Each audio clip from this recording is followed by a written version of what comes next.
What's up, Quakes fans? Welcome back to another Tectonic Takes player interview. Devin and I are joined today by San Jose Earthquakes forward Ousseni Bouda. Ousseni, how's it going?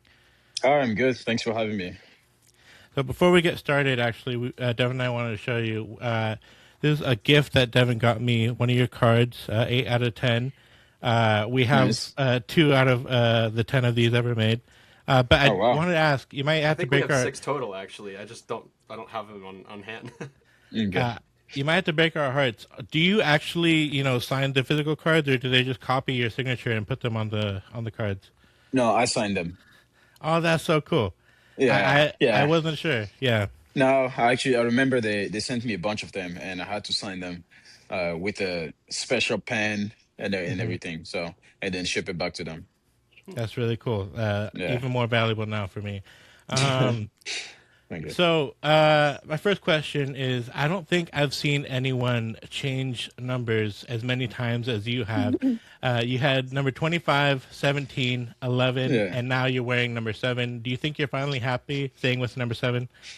Yeah. Actually, I wanted number seven the whole time. And um I chose 25 because 2 plus 5 is seven. And then hmm 17 was, it has seven in it. And I wore number 11 in college and I wear number 11 for the national team as well. So it made sense um, when it was available. And Joseph Martinez came in and he wanted number 17. So we had to work out a deal.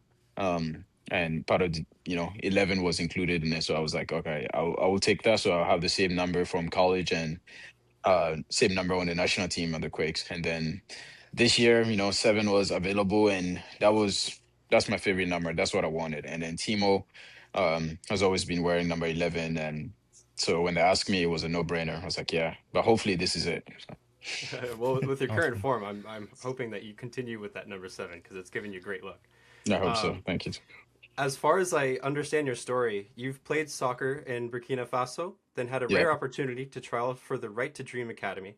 You Yes. somehow you missed the trial, to which your club sent you to the U17 U18s, where Yeah. you were scouted and offered an opportunity to play in Ghana for Right to Dream. Yes. From there, you went over to you came to America, went to Yeah. school, as well as played soccer until the day you were drafted in 2022. You Yes. overcame a lot of adversity just to be where you are now. Would you say your adaptability and changes in your environment from your youth to now has given you that edge for success as a Quakes player specifically? Yeah. Absolutely. And also, you nailed it on that. So, um, for me, even Burkina Faso and Ghana. Close. There are two West African countries, but they're different, very different from each other. The culture and everything. And I was only 11 years old, and that was you know for the first time I had to sort of face that adversity and try to adapt to a new culture. And then I think ever since then, that's all I've been doing. Just moving around to a new place every time and trying to make it work. So even till now, I still feel like whenever we get different obstacles or we find ourselves in different environments, I've been through it a lot or anyway in the past. So Yeah, I mean, we had watched a previous interview regarding that, and I just thought that storyline was really cool, and I kind of want to ask a follow up here. appreciate Obviously, it. you're an ex Cardinal, Yeah, and go Stanford, go Cardinal. And yeah, we've seen many Quakes players that make that collegiate leap from Stanford University into MLS specifically hmm to play here in San Jose. yeah. I guess a couple of questions to this. First of all, what were your favorite classes you took, the most memorable, and maybe the most challenging? It's a good question. The most challenging class I took at Stanford was a statistics class. Um, it's just part of the reason is because it was a semester or a quarter where I was taking a lot of classes, and the other classes were hard as well. So it was really hard for me to um, follow up on that class. And math is not my, you know, I I generally did well in school, but I struggled a little bit with this statistics class because there was a lot of coding involved with it as well. And so that was harder. And then ooh, I liked a bunch of classes, so it's hard for me to choose one right now. But I majored in international relations and a couple of my classes. There was one class on the economy of, Africa and stuff. So that was very interesting because it was a bit more personal. um, personal to me. And then there was another class, which I'm forgetting the name of the class right now, but it was basically about democracy in America and the history of democracy in America throughout history, how it has changed and everything. So that was interesting to me because there was a lot more current event stuff going on with it, and there was a lot happening with the elections here as well. So it was just kind of like learning things that were happening in real life at at this current moment. I bet that was pretty like an eye opener in a Yeah, way of just kind of like introducing yourself further into the American culture. yeah. Um, the second question is, with the Quakes being so close to Stanford, do you think the close proximity to Stanford made that transition to the Quakes easier? Absolutely, yeah. My first year I was still, on campus all the time. And I even kept taking classes because I was almost done with my degree. So I just finished up by taking some evening classes, and I was still living in Palo Alto. So it was just nice, every Saturday I have a bunch of people in the stadium watching me play. So that, kind of that helps a lot as well. And they're always complaining because on every given weekend, I'm the one player asking for more tickets every time because there's just so many people I know around here. So that definitely helped me adapt to the Quakes quicker. Did you attend any of the Stanford Cali Classicos while you were a student? No, um, I think at that time of the year I was always away because I also had the COVID year, and then you had I think the MLS had that COVID season because I was only there for my after my freshman year we had COVID, and then my junior year I left, so I unfortunately wasn't able to attend to the Stanford Classical. That's right. Yeah, I feel like Yeah, COVID's happened. It feels like COVID's was like maybe 10 years ago, a lot yeah, I longer know, than it right? was. I know. Yeah. So I rewatched your Right to Dream documentary in preparation for this, and something that you spoke a lot about was your mother's influence and how much you care about what she thought. When Yeah, you got drafted, I believe you mentioned that you hadn't seen her since you moved to the state to start your journey toward professional soccer. I'm assuming you've been home since then, but what was that moment like returning after accomplishing exactly what you set out to do? And especially, given the fact that you were right to skip class that day and I go to know. the Yeah, field. yeah. It's amazing. I've been able to go back multiple times. Partly due to national team, but um, I think my mother is really proud, and I hope that I can continue to make her proud of me. But just to be able to, because I've been telling her about the plan the whole time. I'm gonna come here and then get an education and turn pro and everything, and now it's like all the boxes are checked. Uh, from her point of view, because she really cared about my education, and I was still able to get an education and follow my dreams and my passion as well. So she's proud, and I hope I can continue to make her proud. Awesome. Besides your family, is there anything that you missed from West Africa? And have you been able to find any good food spots here in the Bay for West African food? I know San Yeah, Francisco has a couple of spots, but is there anything that you found? I know. I was gonna say the food for sure. Partly my mom's cooking, but also in general, just the dishes and the food. And unfortunately, there's not many West African, like specifically, um, restaurants around here. So that's a challenge, and that's something that I miss. And I don't know how to cook, so that makes it harder. But that's what I miss the most. We have to change that. So a huge theme in the documentary was the growth mindset that you had not just in the Right to Dream Academy, but also at Millbrook and Stanford. And Yeah. while you did, ultimately accomplish your goal in becoming a professional soccer player, there was still a challenge after that, getting into the first team. And how do you look at this recurring theme of constantly being in a situation where there's a lot expected of you and you have something to prove not just to yourself, but to those watching you as well? Yeah, absolutely. I think when I first joined the club, it was the first 3 years where I guess you could say rough because we were not doing great, and there was a lot of transitions and changes, coaching changes and all of that. So that you know, and I wasn't breaking into the team and being able to contribute as much as I really would have liked. So that really tested my mentality and my attitude. So, but I think that has always been a common theme in my life, and trying to find a way to continue to grow and continue to improve despite the hardships. So that's something that I, hope that I can continue to hold on tight. Yeah, I remember watching you play for Quakes 2 a few years ago, and you scored a brace, and it was an amazing game to watch. But Thank you. nowadays, you're doing it for the first team, but there was a long road in between. What was Yeah. the biggest challenge that you faced personally breaking into the first team, and did you learn anything about yourself in the process? Yeah. I even at one point I ended up going on loan to Monterey at some point as well. But I think the biggest thing is continuing to do the right thing and continuing to work out even when you're not seeing the results. That was a hard one, because maybe there's players in front of you, or you're just not, the coach is just making a decision and not picking you for the team and stuff. But obviously you have to show up um every practice and continue to work hard to try to continue to grow. So that's been the thing. Right. And especially even if you end up getting the results, can you continue to work hard? So that is something that I think I learned through that process.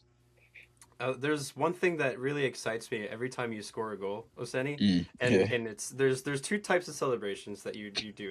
Maybe it involves the same one, but the Mm, first one is obviously the gritty, and then hmm. the second one is where I think you look to the ground, you hold the Yeah. shush, and you have your I think right hand, right palm face down. Is there a meaning behind that, or I think it's cool. I just want to know Yeah, kind yeah. of what the Honestly, meaning. I've tried to find a meaning behind it, and it's basically just, just like keep quiet and work hard, basically. And it kind of has an arrogant or cocky um image to it as well, which I kind of like as well, where it's like, especially when we play games away, then it's like you could see it in a way as maybe I'm shushing the fans, or maybe not, but I'm not doing it directly at them. But at the same time, for me, is I liked it, and the first time I saw it might have been Neymar who did it, and I thought it was really cool. So yeah, it's something that I really like. And the greedy is just like, honestly, I liked it a lot. I saw a lot of NFL players do it, and a lot of kids who come to the stadium like it, and they've been asking me to do it. So I just, just a little something. I respect it, and it gets you a lot of that attention too. For Mm, the team, and I hope we see at least maybe 10 more times in both hope so. Open Cup and for the MLS. Hope so. In a media availability, we had talked about how you've been deliberately working on your off the ball movement to get yourself in position to score more. Can you tell us more about like what actually goes on in trying to improve that aspect? Yeah. So I think a lot of the goals that I've been able to score have been on one touch, or very few touches. And that's in the way we play. I think that we find ourselves in positions where people can deliver the balls, and people have to be running hard into the box. So it's a question of willingness and doing it, and you might make that run 10 times, and then on the 11th time you get to score the goal. But by constantly doing it, the one time the defense is going to fall asleep, or you get there faster if it turns into a foot race, or someone finally delivers the good ball. But I think the way we're playing, if we can consistently continue to do that, that would be good. So it's a mental thing, and me being intentional about it as like, okay, I'm going to be able to read the game and position myself in better positions where I can, you know, be in a goal scoring opportunity. So that's something I've been working on there, and knowing that I shouldn't be too wide when the opposite winger has the ball. There's a certain position I want to put myself in, and I'm just trying to. I watch a lot of film and try to decide that, be in a position where maybe if the ball is crossed too far, then I can still get to it, or I can get across the defender. So that's um that's something that I've been continuing to work on, and hopefully I can continue to get better at it, because, before I joined the Quakes, most of my goals that I scored were coming from individual efforts. Having to, like when I was at Stanford, I felt like the goals I scored would be considered nice goals and Mhm. not as much, tap ins or one time finishes and stuff. And that's something I want to continue to evolve in.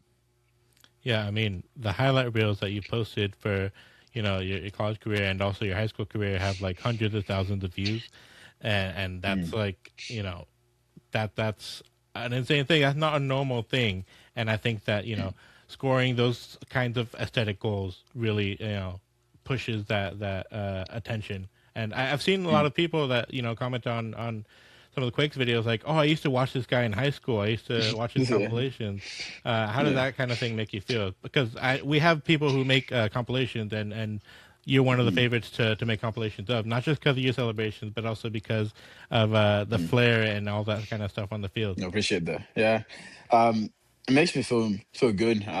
Especially um I know I had a fun high school career, and I know that there's a lot of kids in high school that, you know, the the path through high school to get to this level is not very common. Most people on the MLS teams played on MLS academies, so it's a little bit different, and it's something that I take a lot of pride in, and I appreciate when a young kid or someone that used to play in high school sees me and they're like, "Oh, I remember I used to watch your videos, so I remember you in high school," or something. It just kind of adds a little more value to that pathway, and obviously that's what I had to go through, and I appreciate it, and I'm grateful for it. And it's a great feeling to see that someone knows about my high school career. And finally, our last question. So, Mm. what is something in pop culture that you're into that some people might consider to be nerdy? Previously, we've had Preston say Star Wars, and Dewan said One Piece. Mm.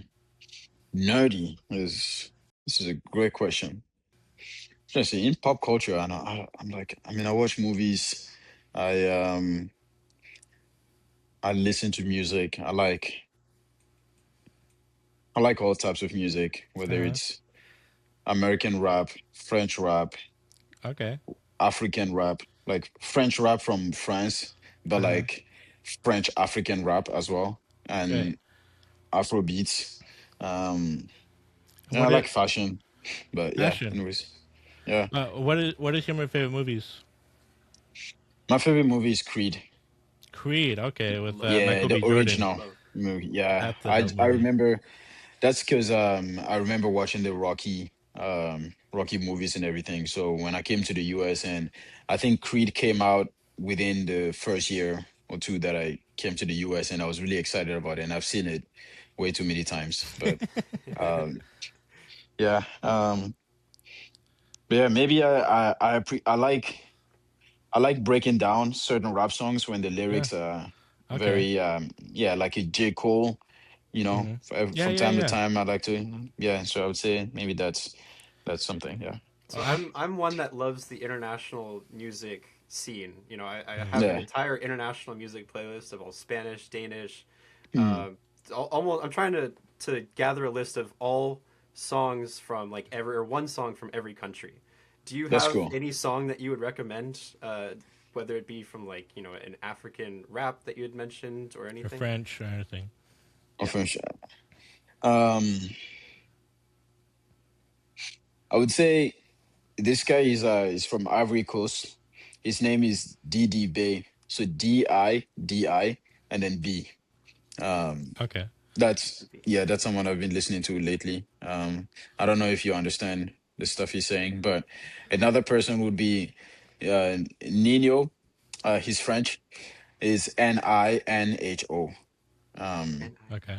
Okay. yeah, Paul Marie likes him as well. So yeah, That makes sense. That makes sense. Well, yeah, Ousseni, I have to say yeah. that for nerdy answers out of all the ones we've gotten, that's the coolest nerdy answer that we've gotten so far. Oh, Um, yeah. but Mm. yes, thank you so much for joining us. That's going to conclude our player interview. Ousseni, good luck on Saturday. We hope to see you guys, Thank you. win again. I hope so too. It's a big game. So yeah, Yeah. We'll thank be Uh, you. there. yeah, Okay, thank you. appreciate it.